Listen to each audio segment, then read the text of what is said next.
I'm back. I'm sorry, my storage in the phone was too full, so I had to declutter the storage area online. So we talked about sugar, reducing sugar drastically, and we're doing the no sugar challenge as a family, and also realizing that in um, an overall food consumption that we need as humans, we need food. Um, Less than 20% of it for us should be sweet in taste. So, this is what we discussed as a family, and it made sense for my son, who's only 10.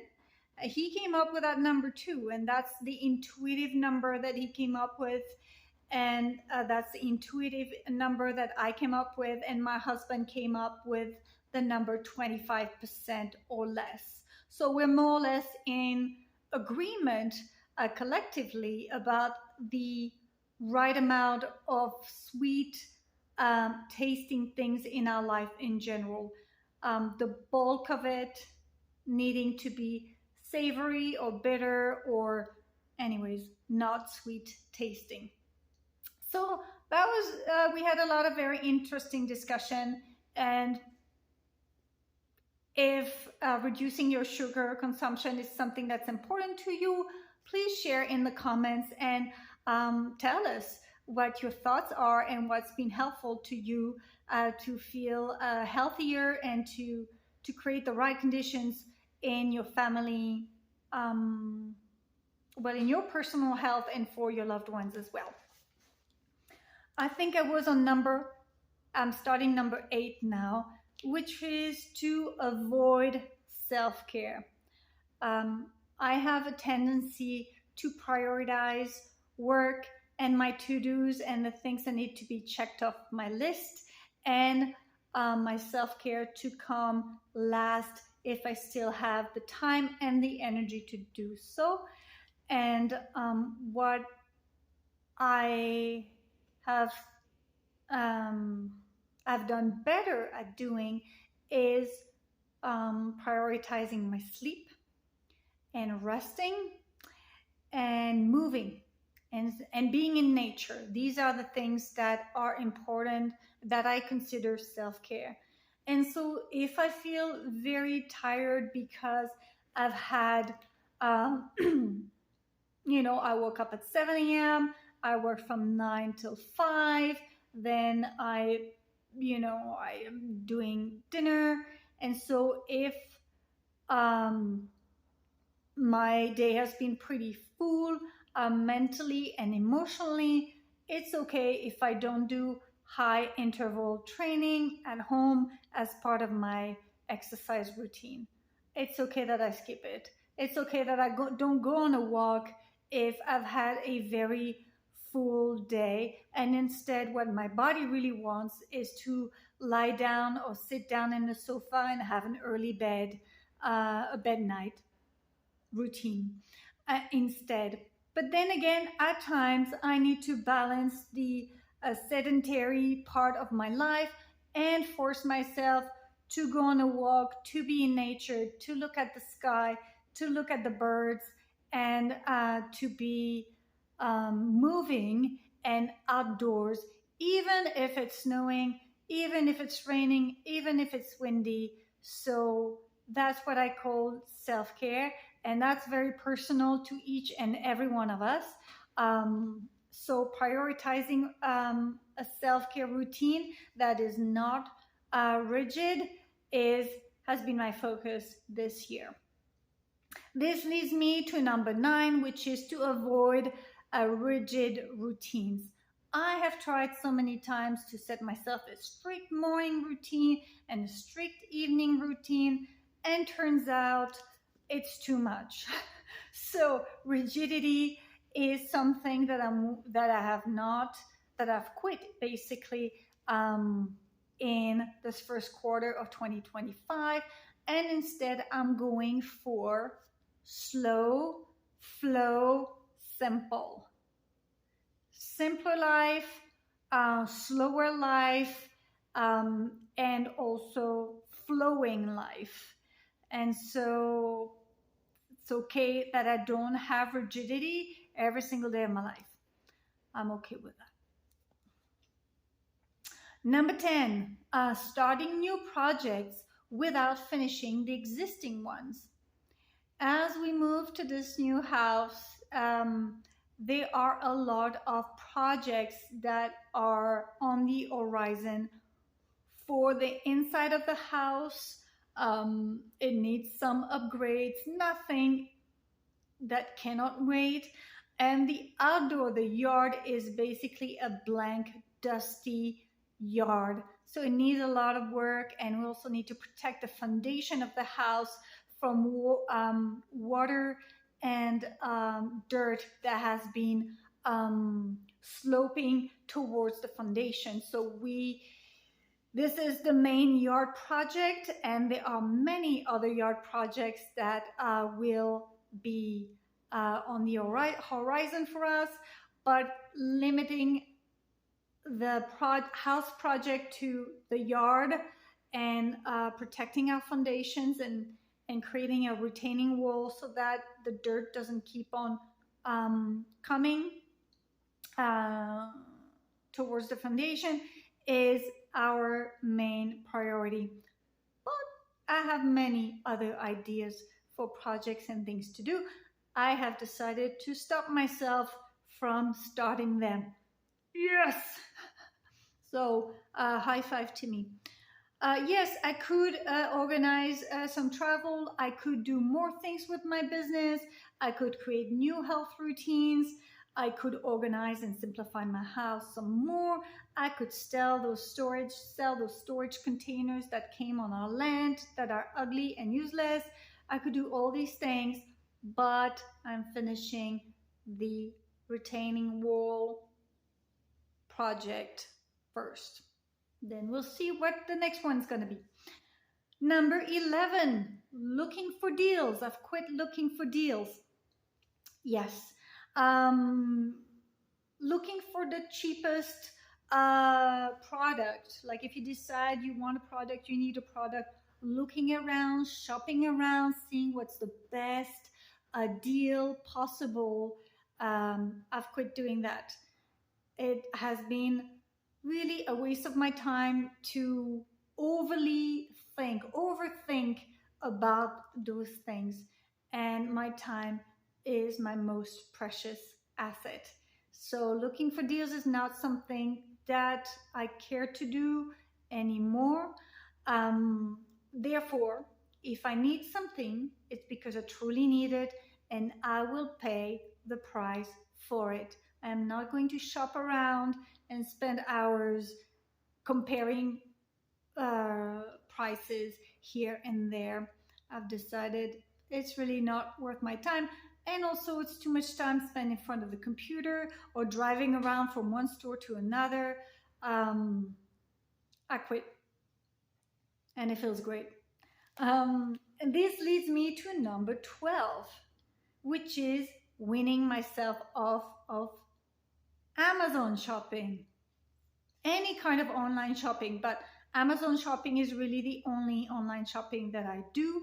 You might do online shopping through different platforms.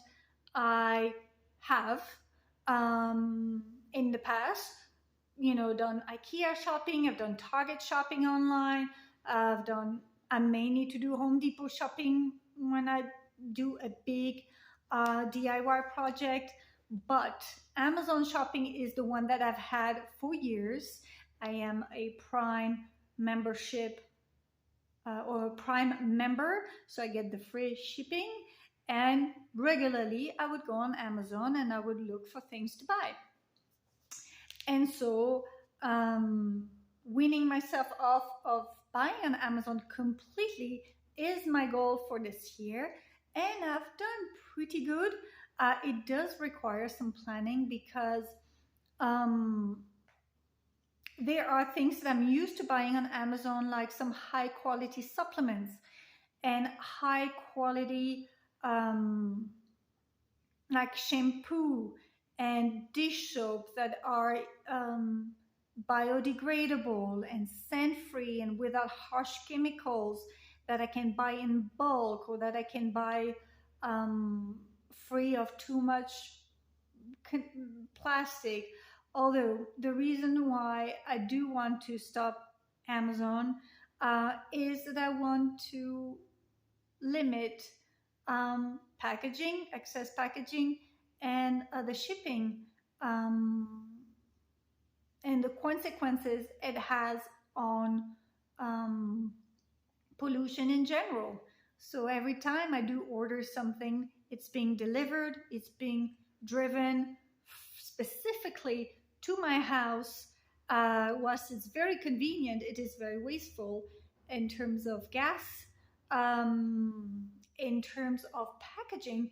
The packaging is insane. It's usually plastic bubble wrap stuff in styrofoam and in a cello, like a, what do you call it, plastic cellophane, in cardboard within another cardboard. It's a lot of packaging, and so every time I would receive my goodies, I'd be happy about the goodies, but not so much about all the packaging it comes with. um, so it means I am doing some planning and replacement. And so once every month or every 2 months, when I go down the mountain to my nearest health food store, where which is an hour away from where I live, uh, I would plan for the supplements, the toiletries, and the bulk products that I want to purchase at that store. Is it cheaper than Amazon? No, not really. Not really. It's not cheaper. Some are actually more affordable than on Amazon, surprisingly. But this is what I decide to do, and I feel comfortable with that choice. So shopping for alternatives requires me to plan more in advance and to know what I am going to need, and to make sure that when I get to my health food store down the mountain, I do buy enough of a supply for about 2 months. So I'll bulk. Um, oh my gosh, I missed a point. I missed a point. So bulk purchases down the mountain at the health food store is something that I can do. And this leads me to a very important point that I forgot to mention, which I believe is number 4: plastic. The reducing my plastic consumption. This is very important to me, and I think I completely forgot about sharing this with you. I try really hard to not buy plastic, and that includes food that comes in plastic. So when I go to my local supermarket, most of everything is comes in plastic. If I want to buy pasta or rice, it's in plastic packaging. If I want to buy even some fruits and vegetables, can be in plastic packages. If I want to buy fish and meat, they come in plastic and styrofoam oftentimes. And so I don't want that anymore. And so I make like a conscious decision as much as I can to buy things that come in glass, in metal, or ideally that are loose, like fruits and vegetables that don't come pre-wrapped. I don't want no wrapping. And when instead of buying frozen, anything frozen comes in plastic. So I go to the fishmonger and the butcher, and I ask them for specific pieces of meat and fish, and I ask them, could you please wrap this in paper, no plastic, please? And they're like, oh, but what about if I put a little bit of this plastic here? Is that an issue? Say, yes, it's an issue. Paper only, please. They have paper. They have paper. Yes, but it's going to leak and it's going to make a mess. I'm like, I don't care. I will deal with the mess. If there is a mess, could you please wrap the fish or the meat in paper? And they will do it. And some of them will ask me why. And then we can start a conversation about plastic and microplastic and how it's destroying our soil and our health and the health of our animals as well. So yeah, it is hard, guys. I'm not gonna lie, it requires some planning, but I have quit plastic as much as I can. Let's be realistic. Plastic is still in my life, but I have made a big dent in reducing my plastic dependency, and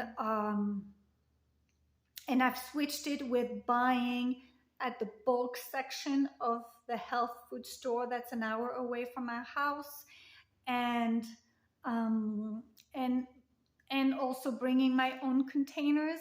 Um, that has proven very helpful.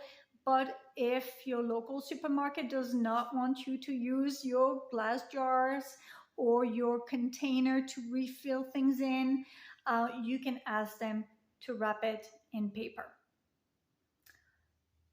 Okay, that was a long one. Thank you so much for following these 12 things.